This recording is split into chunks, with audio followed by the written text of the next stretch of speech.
বিআমওয়ালিন ওয়া বানিনা ওয়া ইয়াজআল লাকুম জান্নাতিন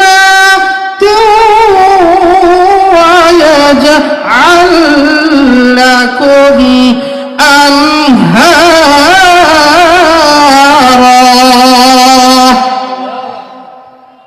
সকলে একটি স্লোগান দেন তো আমার সাথে, পারেন কিনা?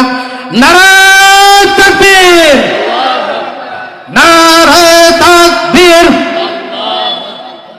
নারায়ে তাকবীর।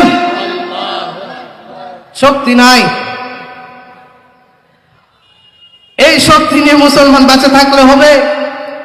মুসলমানদের শক্তি এমন হতে হবে যে নারায়ে তাকবীর ধ্বনির কারণে কাফের মুশরিকরা, ইহুদি খ্রিস্টানরা এখনো বাংলাদেশে মাথা চারা দিয়ে উঠতে পারে না। ঠিক কিনা বলেন? জোরে বলেন নারায়ে তাকবীর, নারায়ে তাকবীর। দ্বীন ইসলাম, দ্বীন ইসলাম। আজকের মাহফিল সফল হোক, সফল হোক। ওয়াজ মাহফিল যেখানে, নারায়ে তাকবীর। আল্লাহ রাব্বুল আলামিন ডেকে বলে, ও দুনিয়ার বান্দারা, ইস্তেগফারের বদৌলতে আমি আল্লাহ রাব্বুল আলামিন তোমাদেরকে সন্তান দেওয়ার ওয়াদা করলাম।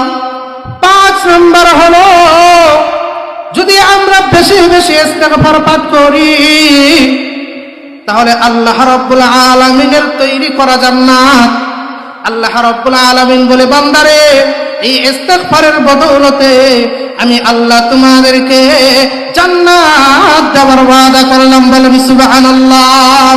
আমার সাথে পড়েন একবার, আস্তাগফিরুল্লাহ, আস্তাগফিরুল্লাহ, আস্তাগফিরুল্লাহ।